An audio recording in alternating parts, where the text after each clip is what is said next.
All right, welcome.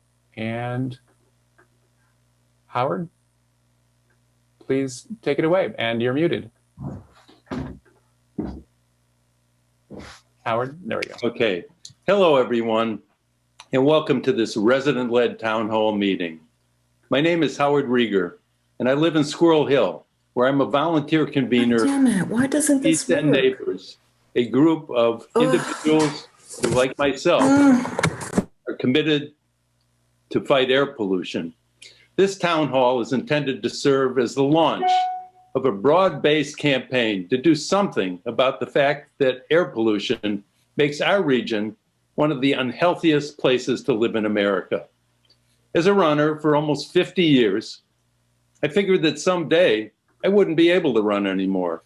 Little did I realize that it would not be my age, but the very air that we breathe that would keep me at home and prevent me from running on too many mornings to count. Recently, our Allegheny County Executive, Rich Fitzgerald, proudly announced that our county in 2020 was the first time ever able to meet federal clean air standards. What he failed to say is that most of the country achieved that milestone a decade or more ago. And for our county, it took a pandemic that led to cutbacks in steel production at the Mon Valley Works and other sources of industrial pollution, closed businesses, massive unemployment, and dramatically reduced road traffic to get there. Add to that the death of 1,821 residents of Allegheny County due to COVID-19 as of yesterday, and you get the picture. It took a disaster, not the stewardship of our county officials empowered to oversee and protect our air quality. Ironically, even with the continued impact of the pandemic, since the start of spring on March 21, we have had the distinction of living for 9 days, including today, in one of the top 10 worst regions in the country, often number 1 or 2 worst for air pollution. If I were Fitzgerald, I wouldn't be running any victory laps. Today, you will meet and hear from a diverse group of individuals with whom I've had the privilege and pleasure to work and who live throughout the region and help to plan this event. They have one thing in common. They are fed up with air pollution and the failure of our county officials to robustly combat it. Each presenter will share the impact of air pollution on his or her own life and on the lives of their families and friends. Following the presentations, you'll hear about steps that you can take to make a difference. If leadership isn't coming from the top, then it must come from us. We must carry forward this simple message. The status quo that allows unhealthy and toxic air in our region is no longer acceptable. Now, Edith Abea, tell us your story.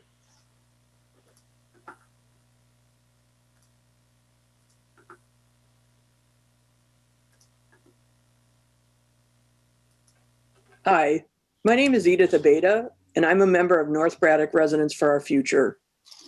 I live in North Braddock, most of which is classified as an environmental justice zone. For those of you who do not live in an environmental justice community, let's take a moment to imagine what it's like to live with a major source polluter every day. Imagine living with the smoke, soot, rotten egg smell, burnt and industrial smells for decades, knowing that it impacts you, your family, your children, your parents, your grandparents, and your great-grandparents. Now, take another moment to imagine what it's like to keep your windows closed and not go outside, but the smells still permeate your house and the odors are so strong that you can taste them. And you are regularly woken up in the middle of the night because the smells are so strong. At 4 a.m., you look at the reading of your purple air monitor, and the reading is in the orange or red zone. The air is dangerous. But somehow these harmful experiences continue to accrue. Day after day, week after week, month after month, year after year, decade after decade.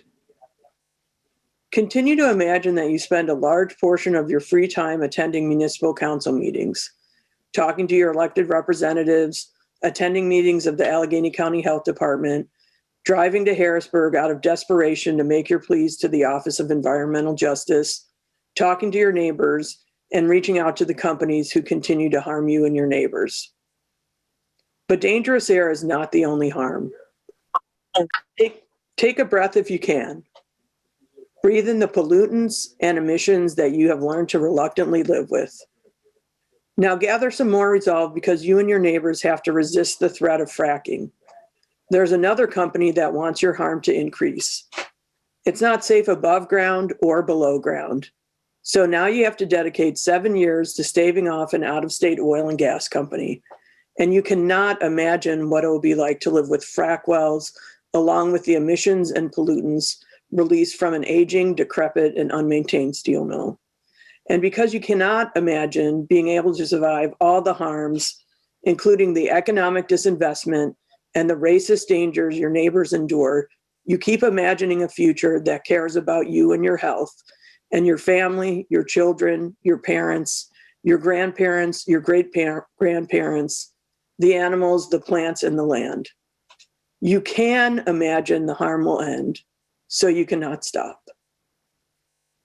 To provide context for the remainder of this town hall, we will now view a short video by local environmental filmmaker Mark Dixon that reflects the uphill battle that those of us who live in the closest proximity to the worst polluters face every day.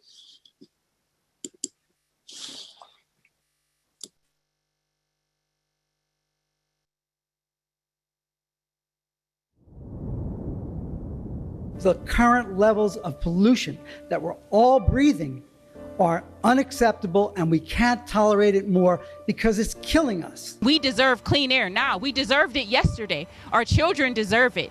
This is a paper towel off a screen from my bedroom window that I clean every week. I clean this crap off my window. The Clairton Coke Works is one of the most toxic industrial facilities in Allegheny County. I never missed a day running in New York City because the air smelled or because I felt like I had a breathing issue. In Pittsburgh, I've missed too many days to count. The most livable city in America isn't livable if the air isn't breathable. So welcome to the fire. Because we've been putting up with U.S. Steel's poor environmental record for 150 years now. My mother, who passed away last year from COPD, she never smoked a cigarette in her life, but we live right here next to U.S. Steel. Everybody in my family's been riddled with cancer. My brother just died of cancer. Approximately 130,000 people live within a 5-mile radius of the Coke Works. People in this area have air that's worse than 91% of the entire country. The children are being sickened. They're developing asthma at a very early age. I am also the mother of 2, and I fear for my children's and my family's health. I have a 5-month-old daughter who I'm scared to raise here in the city. A year and a half ago, I was diagnosed with chronic bronchitis that is likely due to the poor air quality in Pittsburgh. And I can't understand how there's not enough compassion to put a stop to this. So welcome to the fire. If you understand that your child's asthma is approximately the result of Norfolk Southern or is going to be exacerbated by it, then you're going to come to a meeting and raise your voice. Where petrochemical development occurs, people tend to suffer. This area has so much more to offer than becoming a cancer alley. We've got our work cut out for us. The county health department is in charge of enforcing our Clean Air Act and protecting our health. Do you think they're doing a good job? No! This anger, anxiety, and frustration are the results of residents enduring decades' worth of air pollution and violations. It's on us to be bold, and it's also on us to listen to the needs of the people who are here. They are suffering.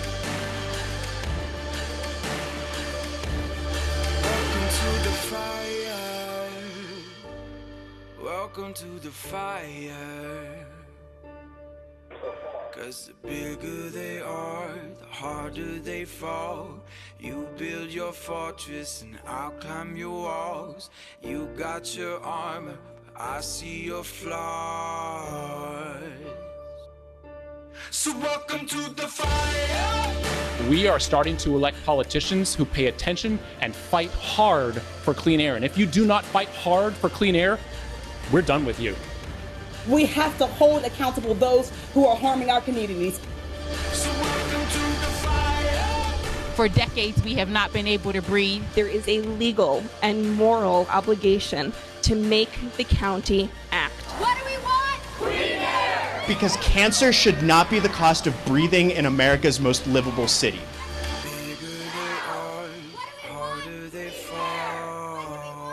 Enough is enough.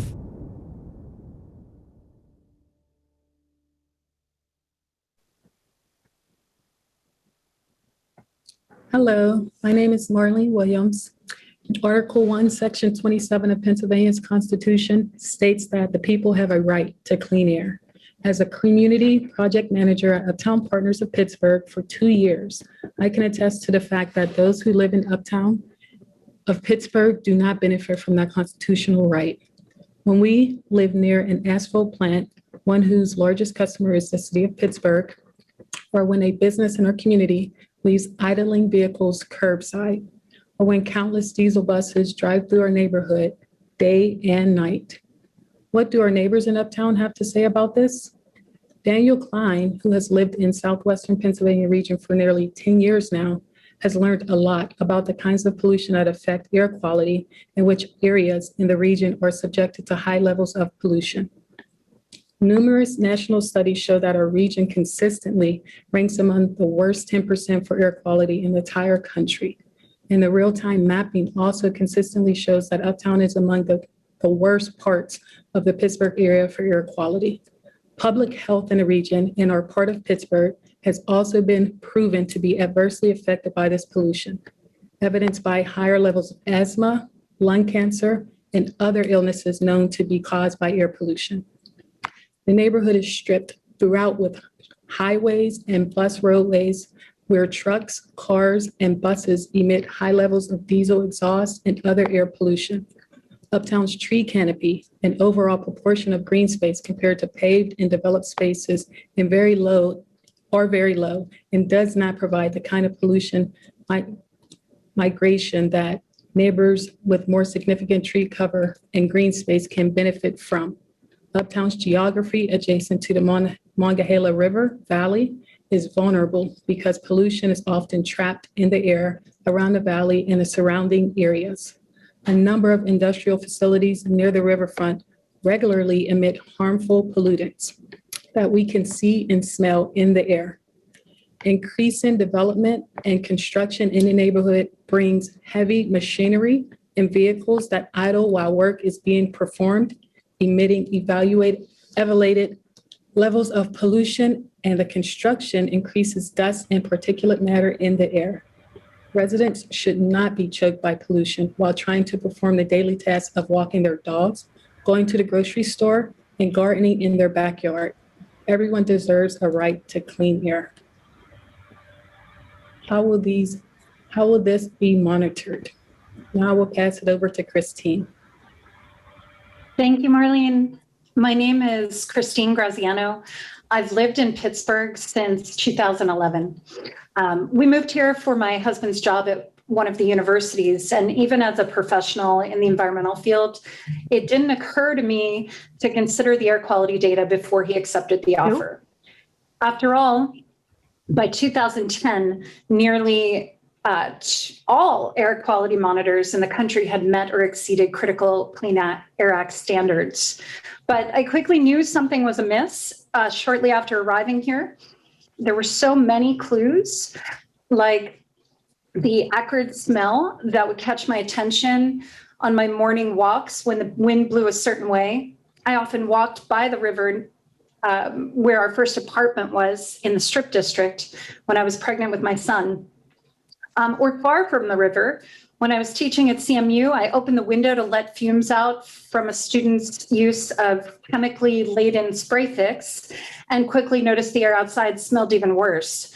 Or the time when a tour guide at the Energy Innovation Center in the Hill District mentioned that all the windows after their renovation would be inoperable.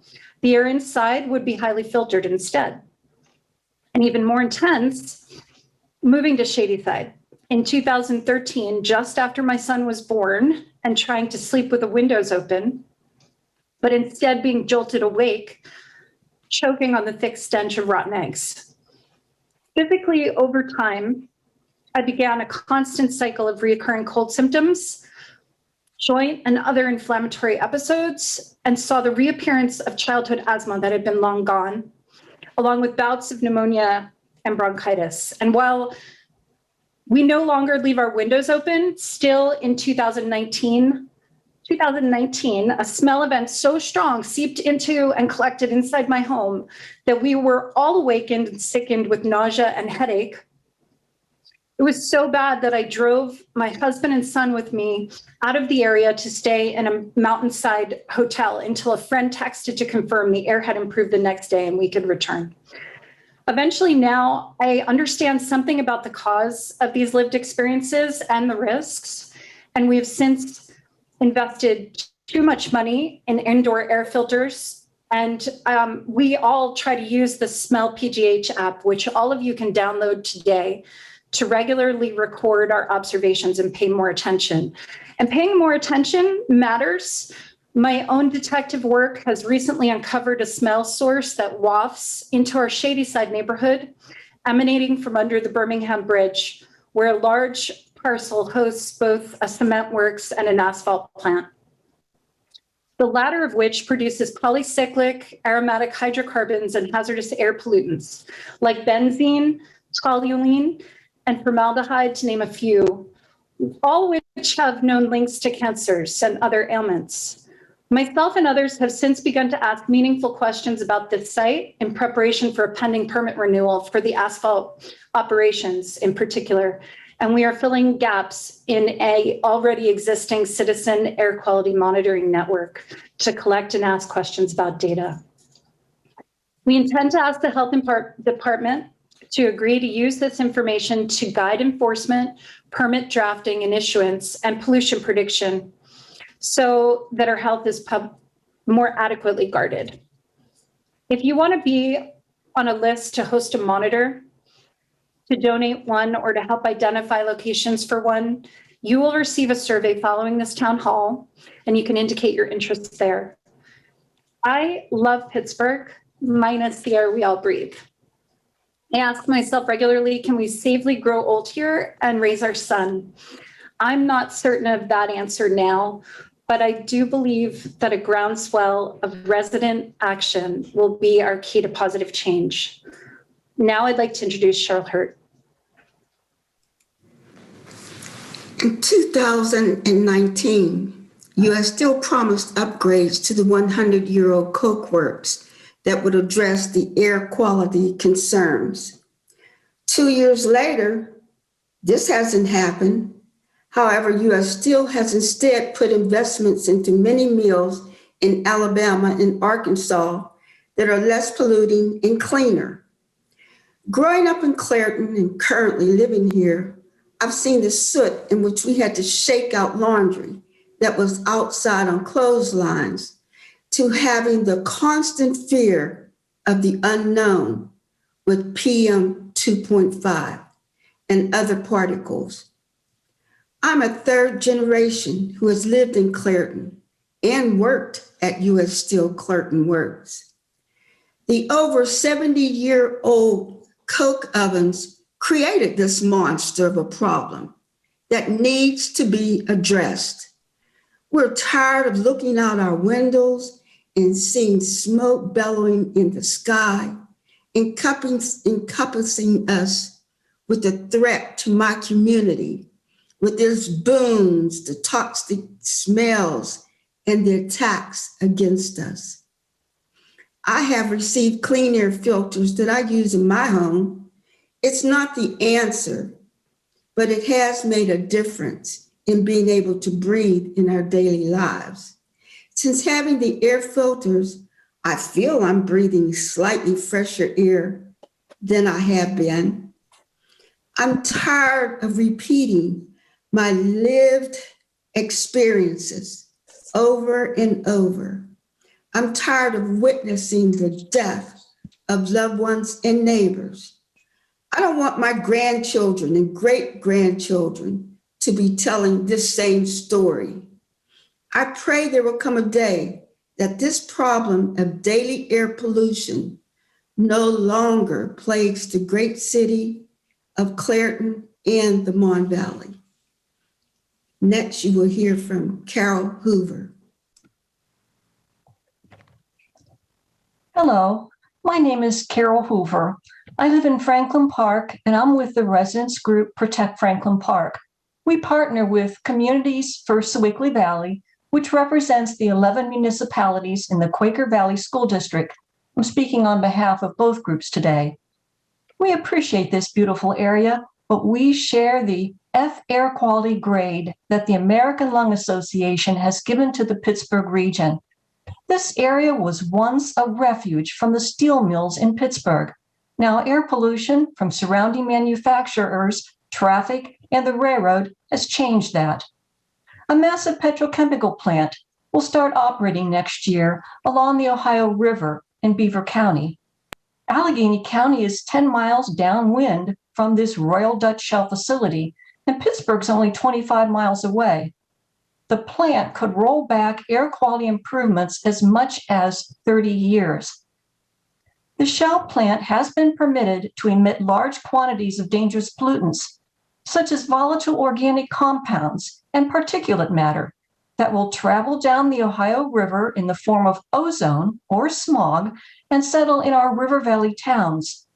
The increase in greenhouse gases alone will be equivalent to having an additional 433,000 cars on the road each year. That's like adding the emissions from almost half of all cars registered in Allegheny County. These conditions will cause respiratory illnesses, particularly in children, the elderly, and those with existing breathing problems. The plant will emit hazardous air pollutants that increase the risk of premature death and other serious health effects, such as cardiovascular damage, lung cancer, and developmental and reproductive harm. The plant will require 1,000 new fracking wells every 3 to 5 years, as well as a vast infrastructure of pipelines. We've already seen problems with the pipelines, including an explosion in Center Township that burned down a home. The plant will produce plastic pellets used to make many one-use products like bottles and bags, further contributing to the global plastics pollution crisis. Plastics never really decompose, and here in PA, microplastics have been found in 100% of sampled waterways. While the state of Pennsylvania requires every municipality to accommodate oil and gas operations, many of our municipalities are small, and most do not have an industrial area. These operations threaten our health, safety, property values, and further contribute to air pollution. In preparation for the oncoming onslaught of air pollution from the Shell plant, residents have set up an air monitoring network around the plant and beyond. This will establish a baseline before the plant opens for future comparison of air quality. We need more help in building this network. Air quality monitoring together with real-time public alerts will be critical, but they will not reduce the air pollution and health risks that will be associated with the plant. So we're also going to need more advocacy centered around the message that we should not have to choose between our health and our homes. We want our region to become a major player in clean manufacturing and renewable energy technologies. Our public officials need to hear this message and not tie us into more massive plants that use fossil fuels. Join us in communicating this message to our public officials. We will hear next from Barbara Telerico.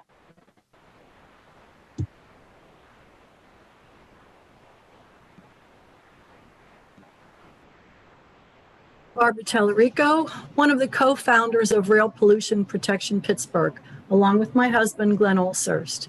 We live on the north side in the Mexican War streets. Our home is close to a historic park, which is cut through by 4 train tracks. About 20 to 25 trains come through the park each day. Their locomotives spewing air pollution that is breathed by residents, the kids in the playground, the folks walking their dogs. Right next to us is the residential neighborhood of Manchester, where 7 of the 11 tracks support trains that idle while waiting for higher priority trains to pass.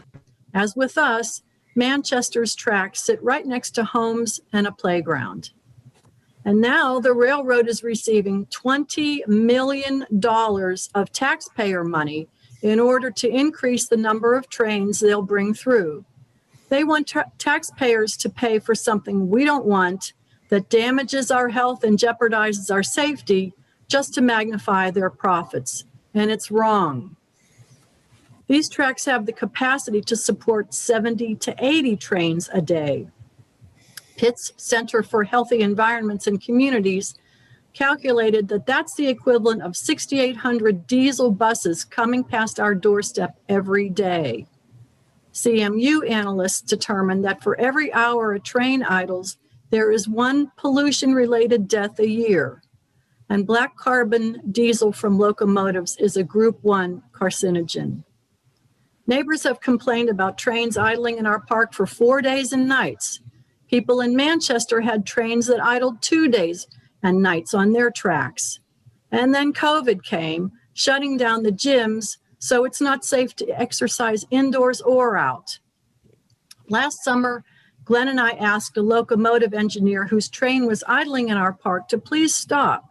In response, he revved the engine and overwhelmed us with diesel fumes that hurt our lungs for 3 days.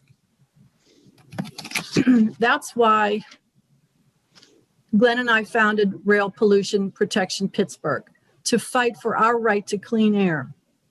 It's the railroad's arrogance and total disregard for the health and safety of residents that fuels our grassroots campaign and legal actions. And it's not just about the north side. This increase in train traffic will affect 27 densely populated neighborhoods in Pittsburgh and Allegheny County. 175,000 people live in this high-risk diesel pollution fallout zone, and 3/4 of them are in environmental justice areas. Smoke from the trains mingles with the pollution already coming out of the steel mills and coke works, and soon it will be joined by emissions from the Shell cracker plant. By and large, the major stationary pollution sources and rail line idling lanes were purposely located in environmental justice areas like Clareton, Braddock, and Manchester. Since train locomotives currently account for 1/3 of all PM 2.5 small particle pollution in Allegheny County, cleaning them up is a good place to start. According to the Diesel Technology Forum, replacing just one of the older locomotive engines with a cleaner Tier 4 engine is equivalent to removing 30,000 cars from the road each year. Now that I've explained the problem, here's a solution. Ask your representatives to sign the letter in the chat offering to help Norfolk Southern secure diesel emissions reduction funding in order to build Tier 4 locomotives at their Altoona, Pennsylvania facility, which has experienced significant layoffs, even in profitable years. This is a win-win since Pennsylvania gets more manufacturing, more highly paid union jobs with family supporting benefits, and we all get cleaner air. We all deserve power without pollution and energy without injustice. We want to thank all the representatives that continue to support us and invite you to join us. Ways to take action are listed in the document in the chat. Next, Thaddeus Popovich will share his story. Hello, my name. Thaddeus, you just muted yourself. Sorry.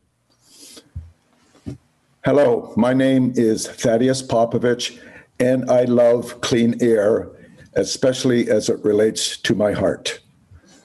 I am now in California, having moved from Franklin Park Borough this past year. Earlier, I lived in Van Aven, which is 6 miles down the river, along with the area called North Burroughs from Pittsburgh, across the DTE Shenango coke plant on Neville Island. The coke plant was a major source polluter of carbon monoxide, nitrogen oxides, sulfur oxides, particulate matter, and volatile organic compounds. Foul, poor quality air was a daily occurrence, and it affected the health and well-being of local residents. The curtain came down from me on June 12th, 2012, when I survived quintuple heart bypass surgery. Yes, it was scary.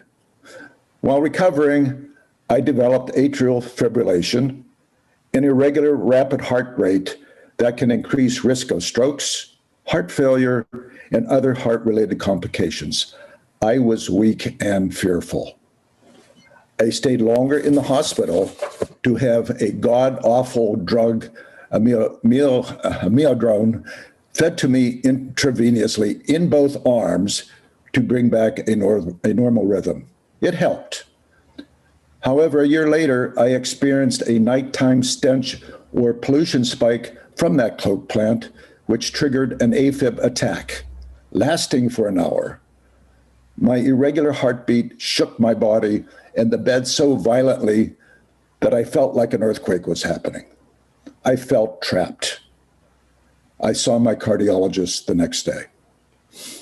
Fast forward to March 4th, 2013, when I heard C. Arden Pope of Brigham Young University lecture at CMU on particulate matter, air pollution, and heart disease. He co-authored this research paper, and it was published in the American Heart Association journal, Circulation. In a personal conversation, he confirmed that that same coke plant contributed to my cardiovascular disease. And oh yes, he said, if I could move, I should do so. In 2014, I helped found Allegheny County Clean Air Now, and we began telling our stories to elected officials, the health department, DTE, Shenango, and frankly, anyone else who was willing to listen. We published a book called Living Downwind, with ACAM members telling their stories. We went into overdrive to finish the Stories Project. We felt we had a lot to say. We played a major role in the eventual shutdown of DTE Shenango, which took place in December 2015. After the announced shutdown, Ace Rich Fitzgerald said he did not view Shenango's closing as a boon to county health. Meanwhile, Jim Thompson, Deputy Director of Environmental Health for the Allegheny County Health Department, said he didn't expect a huge improvement in overall air quality. No surprise there, but we chose to rely on science and true analysis, which was performed by two experts doing a before and after study. Dr. Deborah Gentile, MD, board certified in allergy and immunology, showed that asthma episodes reduced dramatically in the Northgate School District with a 24.5% drop in physician-diagnosed asthma after the close of Shenango. Luann Brink, PhD, MPH, chief epidemiologist at the health department, in her Northborough studies showed drops in small particulates and significant drops of 37% in benzene, a known carcinogen. ER visits for cardiovascular and respiratory events dropped 26% and 38% respectively. You decide who to believe, politicians or those who are scientists and know what they're talking about. Thank you. Now I'll hand it over to Howard.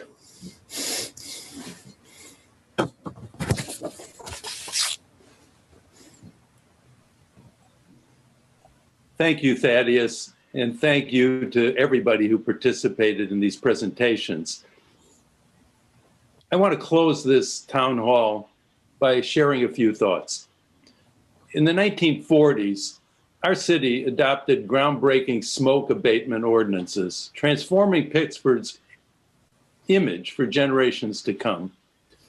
In the 1980s, due to the collapse of local steel manufacturing and related industries, and the subsequent loss of 150,000 jobs, our region repositioned itself as a non-manufacturing service provider economy. Today, we need another transformation to take care of unfinished business. We need to reduce the air pollution that continues to plague us and disproportionately impacts Black, brown, and economically disadvantaged communities. We just heard from neighbors throughout Allegheny County who shared what it's like to live with an ongoing assault on their health and their quality of life. Now we need you to join with us in delivering our message to elected officials. We need to deliver our message to those who care about this issue and want to see change. And we need to deliver our message to those who pledge allegiance to the polluters, who lobby them day and night, rather than to the voters whose health and lives are imperiled. We are distributing 2 post-event handouts in the chat function, one with important information about the key issues that we spoke about today, and how to join us in sending your concerns to your elected officials. And the other will be a brief evaluation form to help us learn from this experience. These will also be sent to you by email and to all who registered for the meeting. But as we conclude this town hall, let's stay focused on our demands for fulfillment of our Pennsylvania constitutional right to clean air, which frankly, I didn't even know existed until I got involved in this issue. The urgent need for U.S. Steel to deliver on its commitment to invest in its Mon Valley facilities. Strong, new coke oven regulations to control emissions from U.S. Steel's Clairton Coke Works. A ban on fracking in areas where people live and in our parks where our children play. A 21st century air quality monitoring technique and stricter enforcement for polluters. New approaches to limiting pollution from trains and trucks and buses and construction equipment, which account for fully 20% of our air pollution. Reducing the disproportionate suffering of environmental justice communities. We'll no longer be satisfied with 3 minutes to comment at the end of county meetings.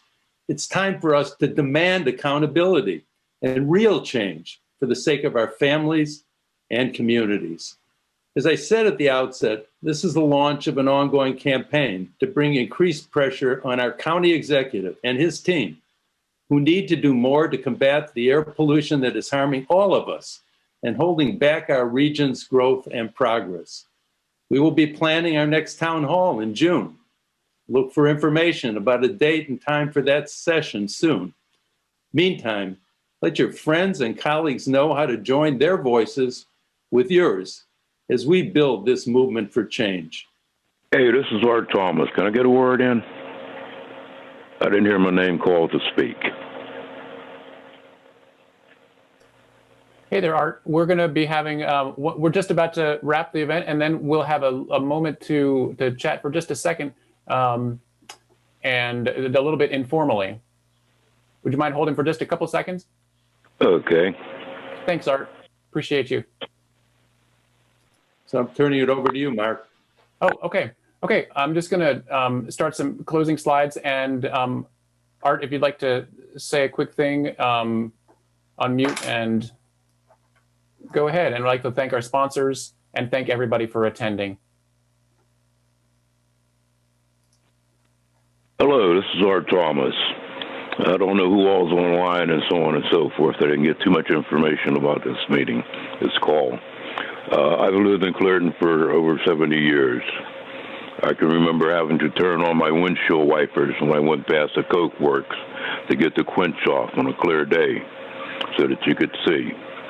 I don't know how many different groups we have out here speaking today, but I think some of these groups ought to get together because we all have the same bottom line, and that's to clean up the air in the valley. And I think it also that, well, a little history here. My wife got a disease called sarcoidosis. They found out that sarcoidosis came from coal products that they used to hold down the coal oil that they put on Red Dog roads down in the south, and it stirred up dust and stuff, and it had people breathe it, and they got sarcoidosis. Sarcoidosis is a disease of the lungs. It also can develop into neurosarcoidosis, and it's directly related to coal byproducts. My wife is in the hospital now from breathing Clairton air. I've been trying to get clean air in Clairton for a long time. And I think these groups that we have online now, we should all get together and confront the health department, because they don't seem to listen to a bunch of small groups, but they do listen to votes. And I think we all ought to get together and let them know if they can't get the air cleaned up, they can be voted out. Also, you know, Clairton had the dirtiest air in the country one day lately. That's ridiculous. I can't go out here and burn leaves unless I put a potato or ear of corn or something on the fire. That way it's a food fire instead of a fire where police will stop by and give me a ticket for having a fire. Now, I think when Clairton Mill overloads their pollution limits, they ought to be made to put the fire out or pay the fine there. That's about all I have to say today. Thank you for listening. Bye-bye. Thanks, Art. The event is officially ended, but I'm happy to stick around a little bit if people just want to say hi or chat or add some extra comments. Please don't forget the survey that's in the chat.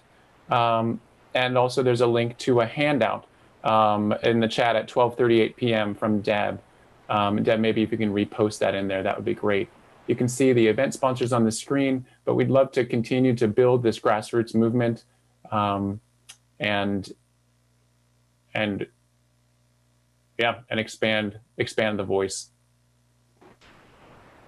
Feel free to add your own comments in the chat. I have a little reprise if nobody wants to say anything of the song from my little video that I prepped up.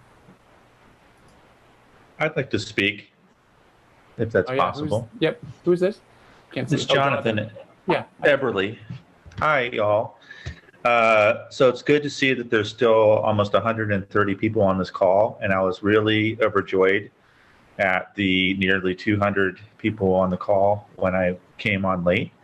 However, with these town halls, I find them to be a little bit didactic in the sense that I wake up, look at purple air, find out whether or not I need to wear a respirator mask due to my own medical issues that have come from the Pittsburgh air quality, right across the Homestead Grays Bridge to my place of work where I'm now in Homestead, where I can't actually load a filing cabinet from the truck into the building because I don't want to open the garage door and let the toxic coke pollution into the building until it blows away. Now, I have a list of questions about accountability with the Allegheny County Health Department. And the reason why I'm babbling here to all of you is that I don't need to hear testimony from other people who are going through living hell. What I need is to effect change. That's my goal in joining this conversation. And what that means to me is to confirm whether or not what I believe is the negligence of the Allegheny County Health Department and whether those facts are true, so that we together have a shared understanding and are educating each other as to what's true and what's real about what's going on. If the Allegheny County Health Department were effective at their job, and frankly, if a lot of the air advocacy groups that have been in existence in Pittsburgh for quite a while were used strong enough language, we're dealing with a political cultural issue. And if somebody in Allegheny County wanted this problem to be taken care of, it would. And I sincerely believe that the younger generation, not the Gen Xers and the baby boomers, that I feel like people who are actually, in their 30s and 20s and teens, they know what they want, and they do not want this pollution. And we have to figure out how to leverage their power into the local government to get the job done. And the Allegheny County Health Department, as far as I'm concerned, and somebody can correct me if I'm wrong, are running a racket where they're paying their own budget out of fines, and they have zero intention of cleaning up the air. They interfere with justice and progress at every turn. And there's evidence of that all throughout their track record. And I would love to confirm the facts of that with other people to make sure that I'm not crazy in realizing all of this just by listening to their hearings and reading their paperwork proves their negligence. Thanks. That's all I have to say. Thanks, Jonathan. We still have 123 people on the Zoom, which is extraordinary. Hey, Art Thomas here. Oh, yeah? Anybody hear me? We can hear you. Okay. Hey, I can go online, not online, but I can go to the Weather Channel on TV. I can get the polling count of Bethel Park. I'm living in Clearton, place that had the worst air in the United States. I think that should be broadcast on the TV what the air condition is in each community, just like they have it for the weather. Also, I worked for U.S. Steel for 36 years.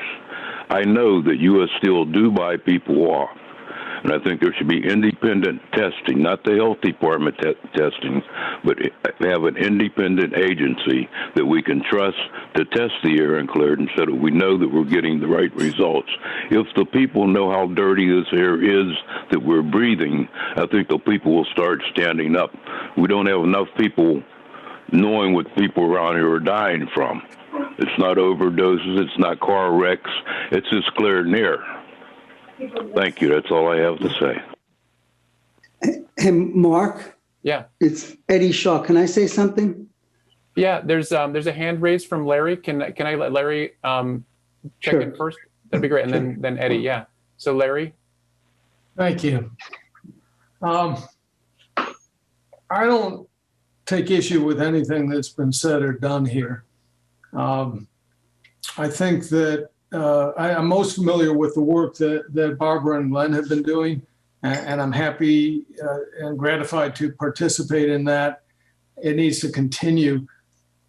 I don't think there's enough focus on economic growth that we won't see if the air is not cleaned up. Now, I'm on the board of Strip District Neighbors. I sit on the Community Development Committee, and I believe that we're the fastest growing neighborhood in the entire region. We've gone essentially from 0 to several thousand residents in a handful of years. The number of office buildings under construction, which most of you have seen, and on the boards coming in the next 3 to 5 years is huge. And the developers are the people that will have possibly the most effective voices in talking to city government, county government, state government about the fact that they won't be able to fill these projects if companies don't want to come here. We're talking about Amazon. Does anybody really think that when they did the HQ2 study, they did not consider air quality as a major factor? Because companies like Amazon and Uber and all the others on Robotics Row, people that we want to bring to revitalize our economy and our community, need to provide an environment that young people that are increasingly mobile, that can go anywhere, that can work from anywhere remotely, want to be in Pittsburgh. And I'm working with River Life on completing the trail loop and Friends of the Riverfront and other organizations need their part to make this a more attractive place to live. And none of it will be worthwhile. None of it will be effective if we don't clean up the air. I think the developers will understand that. I would be happy to join a group of experts that can fashion a much more effective message than I can. And I will work to get the developers to sign on, to send letters, to demand meetings with our elected representatives to force action, because otherwise the developers are going to fail. The buildings will be shuttered. Projects that are planned will be canceled. And I'm thinking about past the pandemic. It's air quality that is most likely to stop our growth and our recovery. We have the head of DOMI that says that we can't have the transportation systems we need until population rebounds to historic levels of 600,000 or 700,000, nearly double the population we have today. And if we don't start facilitating that growth, that regrowth, we're going to fail. So I'm suggesting that if a group of experts want to help craft a message aimed specifically at economic growth, I will commit to working with that group and getting developers to sign on and deliver that message in the most effective way. Thank you. Mark, can I just jump in before Eddie for just 2 seconds to respond? Sure. First of all, thank you for the comments. Everybody who's spoken has been great. But I want to respond to the economic growth thing particularly, because I've just had the belief that the way Pittsburgh and our region is structured, we are set up, county government, other governmental entities, to respond to what was once upon a time the largest employer, largest corporation in the world with 250,000 employees, U.S. Steel. Today, they're a shadow of themselves, but we're still structured to respond to U.S. Steel as though they are the engine that drives our community. And I couldn't agree more that the idea here is about future growth. This has been a stagnant area. We've shrunk in population dramatically. And I, for one, I'd love to work with that kind of group of developers to think about ways in which we can focus on the positive. We're missing the opportunities here, and we have some great chances right now if we don't blow it. So thank you. Eddie, go ahead. And then County Councilwoman Bethany Hallam has her hand up as well. So, okay. Thanks, Mark. Great video, Howard. Thank you for your excellent coordinating work, and Art, I couldn't agree with you more. I'm going to say something, and Howard, feel free to join in if I'm distorting a bit. Howard shared with me a number of months ago an article that he found in the New York Times, and I think it was from some year in the 70s. It was about air pollution coming from U.S. Steel plants, and I believe it was in this area. And I'm telling you, he was reading that article to me, and the only thing different from 35, 40 years ago were the names of the players involved. All the horrible images of air pollution and how it affected people, and all the promises of U.S. Steel investing more money. All you need to do to bring it up to today's date is just change the names of the people involved. In other words, this has been going on forever. Thanks very much to everybody who participated. That's it for me. thanks, Eddie. Bethany Hallam, Councilwoman Hallam. Hi. I just hear a lot of folks looking, for a call to action, and I have one to present to everyone to hopefully help with that. So last week, myself and my colleagues, Councilwoman Prizio and Councilman our county parks. If you're looking for a call to a specific policy that can actually help a tiny step, I would advocate for anyone who is interested to, help us with that. We could always use help from the public, from folks who are directly impacted by the horrible air quality that we experience in our region. And so it has right now just been introduced. It was sent to the Parks Committee, which is a committee that very, very, very rarely meets. It is chaired by Councilman John Palmieri. So that the call to action right now is just to get a committee meeting scheduled, because that's where we'll have the debate about the bill.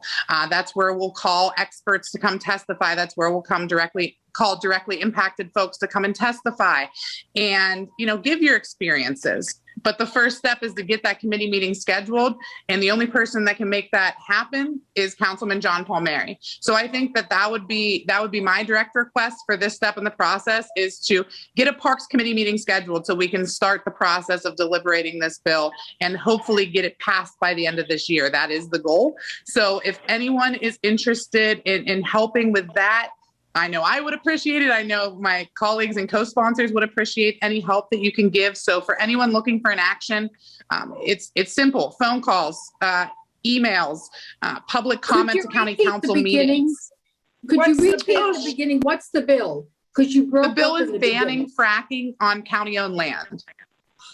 Okay. So our county parks. So existing leases would not be impacted. So we can't change what's going on at the airport. We can't change what's going on in Deer Lakes Park, but all the other parks, and there are talks right now that they're trying to start fracking in North Park. And so we don't have authority to ban it countywide, but what we can do is ban it on county-owned land. And so that's what we're attempting to do. I think that we could get the votes for this, but we need to start the process now. And again, the only way to do that is to get a Parks Committee meeting scheduled, which is where the bill is sitting currently and where any debate will happen. So anyone who wants to help with that, reaching out to your county council members is pretty easy. Their email is firstname.lastname@AlleghenyCounty.us. There is a county council office line that you can call. And as always, you can go online and submit public comments to meetings, even of things that are not on the agenda, since this bill has already been sent to committee. So if anyone would like to help, it would be greatly, greatly appreciated. And, I know I'm like whoever, I think that was Jonathan that said earlier, he was looking for an action item. Well, this is the action item that we could do right now today. So if anybody wants to help with that, I'll put my contact info in the chat, and I'd love to connect with you and talk about steps forward. Thank you. Thank you, Councilwoman. I think Irene and then Jerome. Irene, you can go ahead and unmute yourself. Well, I just want to say thank you for this meeting.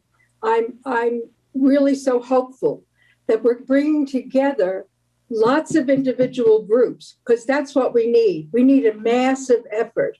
And I look forward to us continuing this process, because it's divide and conquer anywhere.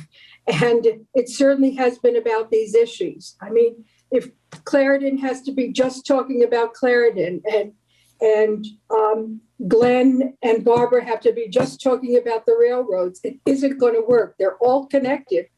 And I'm very grateful to you, probably the Breathe Project, as well as to you, Mark, for getting this going. Thank you.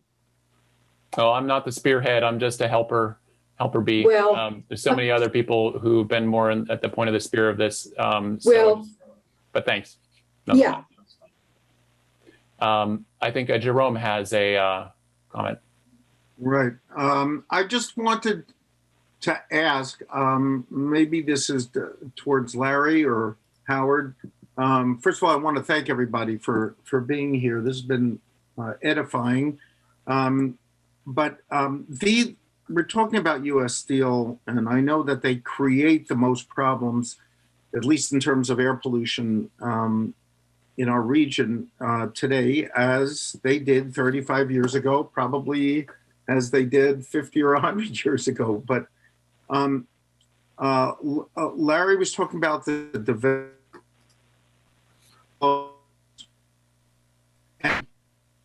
The largest, and the tech industry, but the largest employer in our region is the health industry.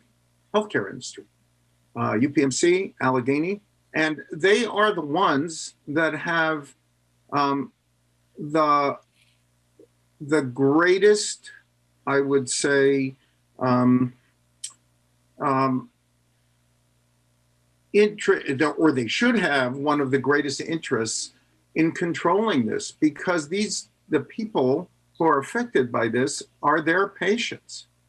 And it is, I think that at least some attempt needs to be made to move the behemoths in the healthcare industry to work maybe with the developers to develop a cleaner environment so people can live here.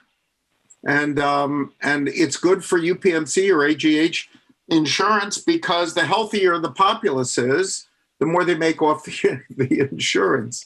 You know, there's a business model here, as well as a moral commitment that these behemoths, the healthcare industry has to have towards the people that it needs to take care of.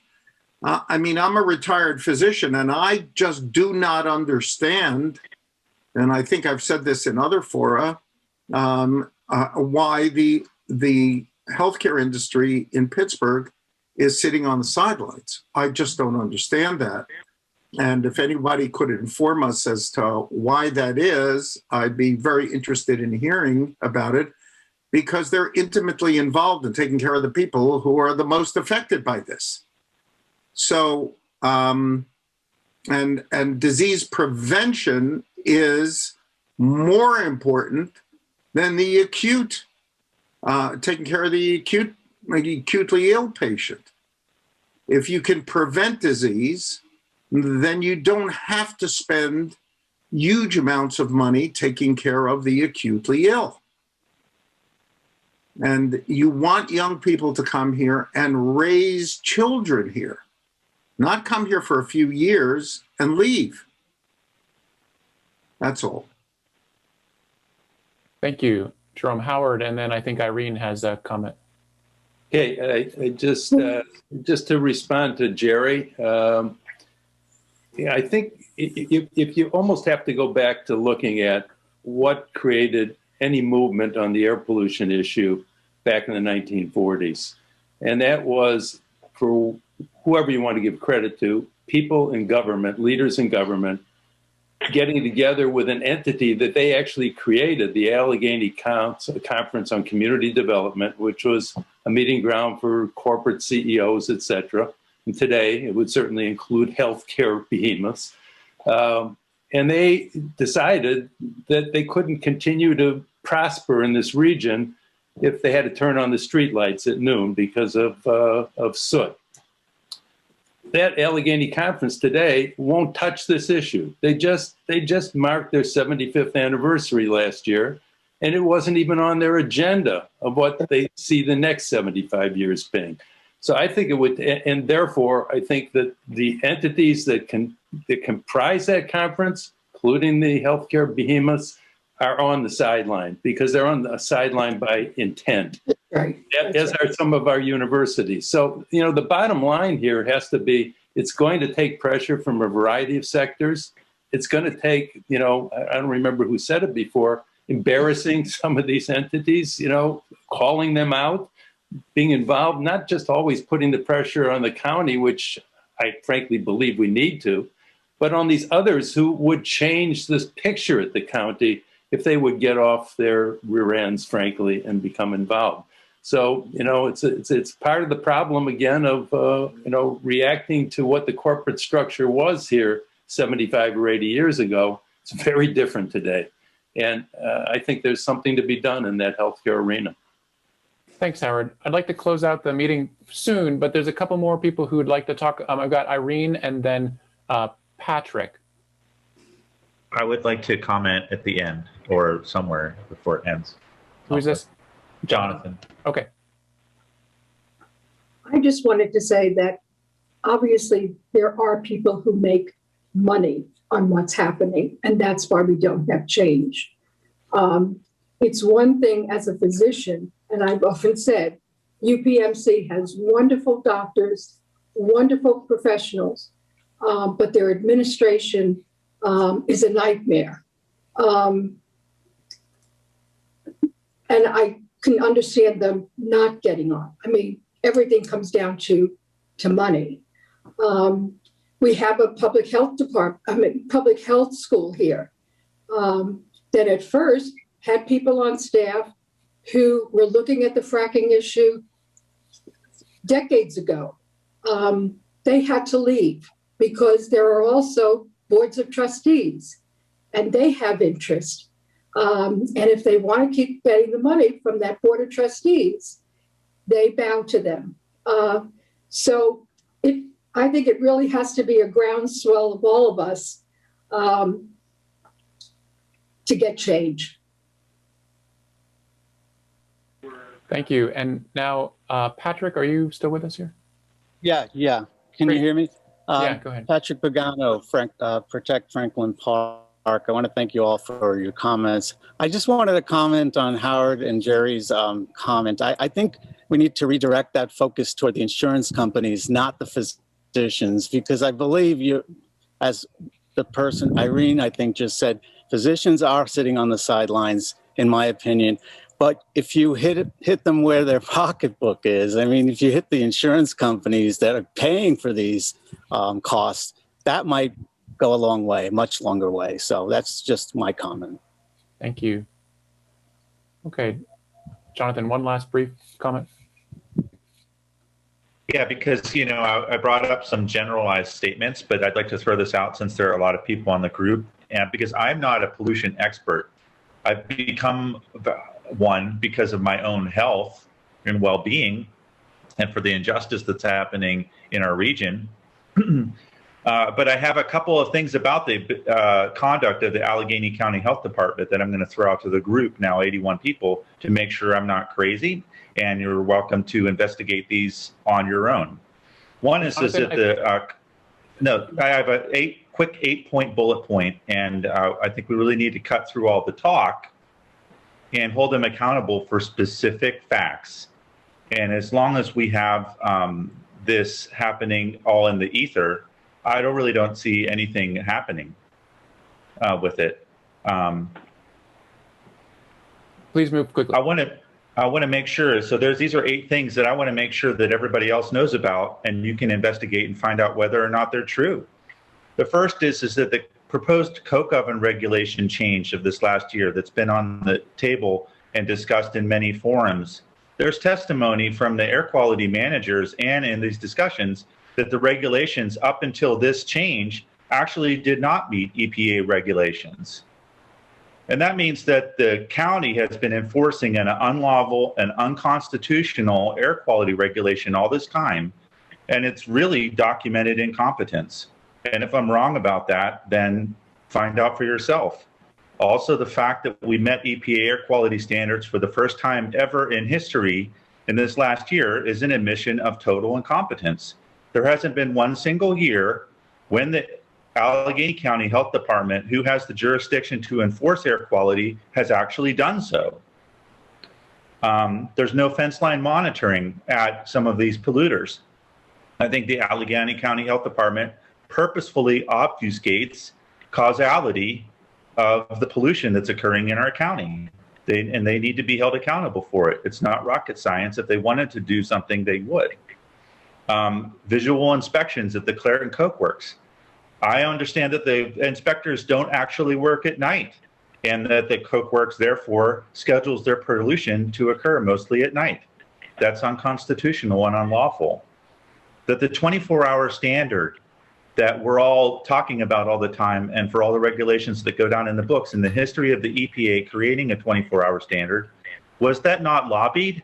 And isn't it not based on the assumption that there's going to be a wind that blows the pollution somewhere else? For liquid and solid waste is regulated by quantity, not by dispersion over time. And that the law itself can be changed. And I believe the Allegheny County Health Department actually has the legal jurisdiction to create whatever local regulations are would possibly protect the health of the local community. And they're just simply choosing not to do so. The placement of the Liberty Air Quality Monitor in the Mon Valley is behind over 40 stories of hillside between the Clairton plant and the placement of that monitor. That's almost 2/3 or 3/4 the height of the U.S. Steel building. They promptly removed other air quality monitors from the Mon Valley as soon as the 2020 EPA standards were met. So I agree with Larry Sims that the Allegheny County has not provided to the public an unbiased economic study that proves whether or not the air pollution from industry in Pittsburgh is a real thing. And I'm really tired of hearing politicians and other people just say, oh, well, it's economic benefit to have this air pollution, when in fact, in all reality, it's a huge liability to the community, economically and through health. And, I just want to, this is a reality check. And I understand that I'm blabbing a lot here, but I'm really going crazy, and I need to move away from Pittsburgh, just like everybody else who wakes up and realizes that there's a problem here and it's unlawful. Thanks. Thanks, Jonathan. I think there's a lot of empathy for that perspective and that, sense of do I move away or not, or what? It's so aggravating. I'd like to thank everybody who stuck around for so long, and for everybody who's offered their thoughtful comments, and for everybody who will be contributing in the future. There will be many opportunities in the future, and so this is just an initial round. And please go ahead and check the chat for the survey and the document, little handout that we have available for you right now. That'll help us stay in touch with you, connect on ideas, and build towards a cleaner air future. Thank you very much for everybody for joining this event. I'm going to end the live stream now. And I'll be just putting up a couple slides while people drop off the call that highlight the sponsors. Thanks again, everybody. This call is officially over. Appreciate you. Take care. Bye-bye. Thanks, Howard. Thank you, everybody. Thanks, all the organizers. Thanks, everyone, for being here. Thank you. It was great to work with you all.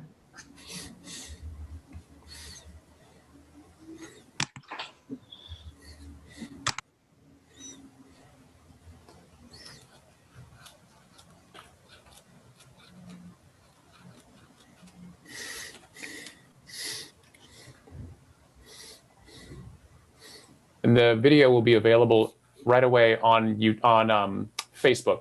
And eventually I hope to have some YouTube version up. But you can check Facebook right now. Video's already up, and I'm going to share the link with you in the chat.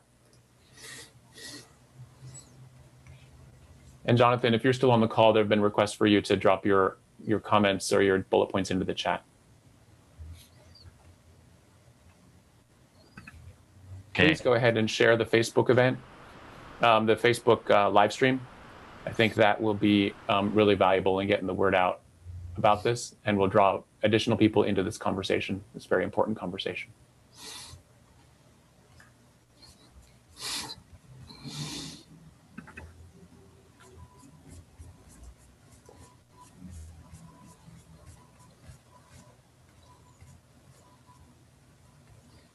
Thanks again, everybody.